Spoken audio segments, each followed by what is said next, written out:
Alright, magandang hapon pong muli sa inyong lahat mga kababayan. Batang Maynila to H. Naka-update na naman tayo. Tuloy-tuloy po ha.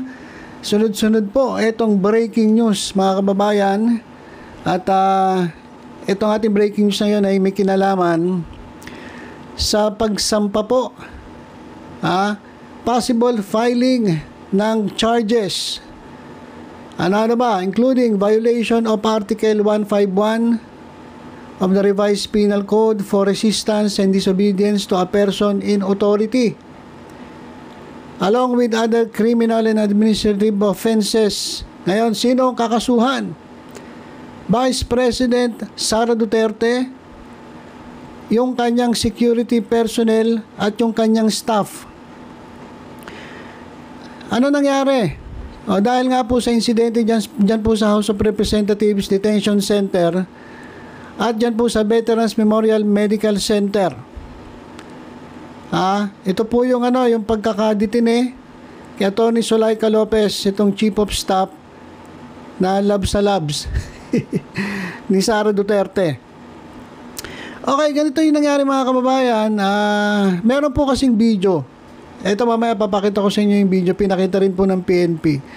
Na nakita po itong si VP SPG head. Itong VP SPG, ito po yung nangangalaga sa seguridad ni Sara Duterte. Kung sa Pangulo, PSG, sa Vice President naman ay VP SPG. At ang namumuno po dyan ay si Colonel Raymond Dante La Chica. Nakita po sa video na itong si La Chica ay physically tinulak. Kita-kita po sa video na tinulak ni La Chica at inassault itong PNP doctor in charge, mga kababayan, na kung saan ito ay pwedeng maging kaso na direct assault complaint. Pwede po siyang sampahan ng reklamong direct assault ayon po sa sa kay General Marbil. Okay, so yan mga kababayan yung isa sa mga nangyari. Kaya naman itong si General Marbil ay sinabihan itong CIDG na pinangungunahan ni Brigadier General Nicolas Torre na i-review yung mga applicable charges under existing laws. Unang-una, meron po kasing interference with lawful detention order issued by the House of Representatives as well as disrupted operations about dyan po sa detention center sa House of Representatives at sa VMCC o dyan sa sa Veterans Memorial Medical Center. So ayun mga kababayan yung yung malamang ikaso kay Sara Duterte, kay Colonel, sino ba yun? Pa-epal din to Colonel Raymond Dante La Chica at ilang mga staff ng Office of the Vice President. Okay, so ito mga kababayan, panoorin natin itong para malinaw po yung detalye, para makita nyo rin yung video na kung saan tinulak nga nito ni La Chica yung doktor in charge dapat kay kay Zulaika Lopez. Okay, huwag natin patagalin, panoorin po natin.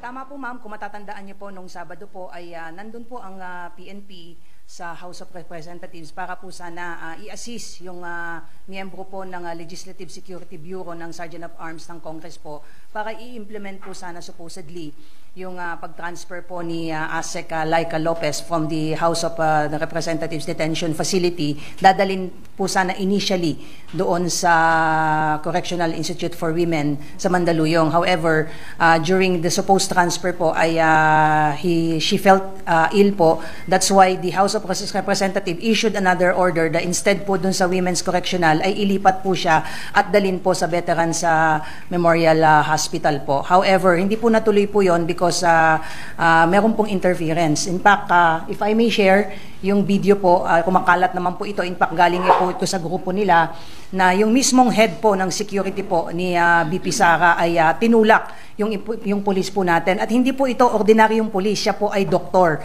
And he was precisely present there to assist at siguraduhin na, ayan po, si Dr. Jason Villamor po, police po siya na naka-assign po sa QCPD. He was specifically instructed to assist po the patient at dalhin po siya personally po doon sa Veterans Hospital. However, tinulak po siya ng mismong security po ni BP Sara, si Colonel Lachica, at we cannot let this pass.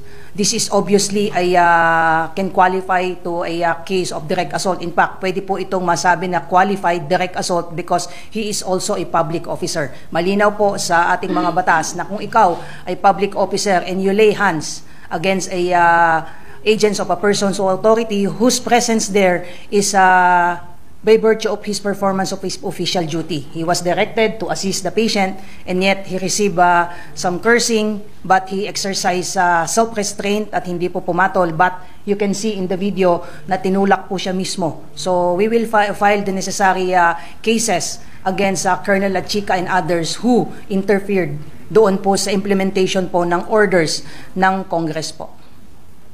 Ma'am, bukod sa direct assault, ano pa po ang possible na isasapang kaso ng PNP?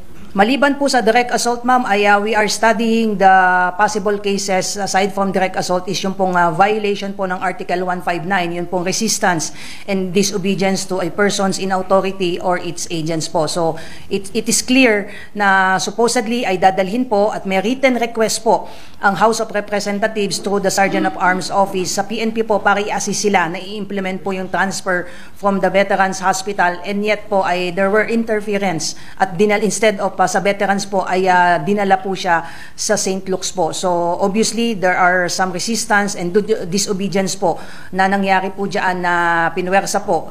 Forced transfer po ang nangyari po dyan at corresponding criminal cases are being prepared by the Criminal Investigation and Detection Group against Vice President Sara Duterte, her security escorts and some of her staffs po. So ang PNP po ngayon ay dinodocument po lahat ito. May naka-body worn cameras naman po yung ating mga police. This is precisely the reason po why our Chief PNP requested the Chief of Staff of the Armed Forces of the Philippines for the identities of all Vice President Security Protection Group personnel who were present during the said interference po. Ma'am, yung ambulansya na yun kanina, yun ba yung private na pinapuntahan? Yes, supposedly po ay again because of the assistance, meron pong written request ang House of Representatives. That is why nagpadala po ang PNP ng QCPD ambulance. Supposedly doon po isasakay si ASEC Laika at si Dr. Jason Villamor po ang naatasang mag-assist. But however, hindi po nangyari yon because of interference at dinala po siya at sinakay po sa isang private ambulance na nirentahan po nila at yun nga, natuloy po sila sa St. Luke's. So from house sa St. Luke's unang dinala, which is supposedly sa veterans po. Tapos from St. Luke's, tsaka palang ibinalik ng BMMC. After ASEC Laika was discharged, naglabas po ng discharge order po ang St. Luke's at again, in compliance with the order of the House of Representatives, ay kailangan po siyang ilipat sa isang government hospital, which is precisely being done, hindi lang dito po sa kaso na ito, na normally hindi po tayo nagpapadala sa private hospital, kundi sa government owned and controlled hospitals po. So yan po yung, and if you may recall also, that entails the appearance po ni General Torre because yung mga police po natin, junior officers po, were being ignored and disregarded po. That's precisely the reason why General Torre was seen the one reading the order issued by the House of Representatives for the transfer of ASEC Laika Lopez from St. Luke's to Veterans Memorial Hospital po. Kung yung naka-gray ba na lalaki na tumulak dun sa PNP doctor natin, yun ba si Colonel Lachica po? Yes. Kung makikita nyo po doon sa sinare po natin na... Pero siguro man kung we could run it back, tapos you could walk us through yung what happened. Sino si Lachica, sino si Colonel Villamor? Sorry. Yan. Please. Yung una. Yan po, si Dr. and Police Lieutenant Colonel Ivan Villamor trying to assist po the patient at itinulak po siya. Sino po yun? Si Colonel Lachica po. The VPSP commander. Yes po, siya po yung head po ng BPSPG po. So, ma'am, Yun ang qualified direct. Yes po, because again, we are studying na it can be elevated to qualify the direct assault because he lay hands against a public agents of a persons while in the performance is official duty po. ma'am, natukoy na ba ng PNP kung pinadlakan ang sasampala pa sa kaso pa sa We're still waiting po ma'am yung formal communication coming from the Armed Forces of the Philippines for the identities po. Our Chief PNP formally sent a letter to our Chief of Staff requesting for the names of those BP, SPG personnel who were on duty on that particular time po. Tama ma'am, ngayong araw sasampahan. Kasi nandun na sa...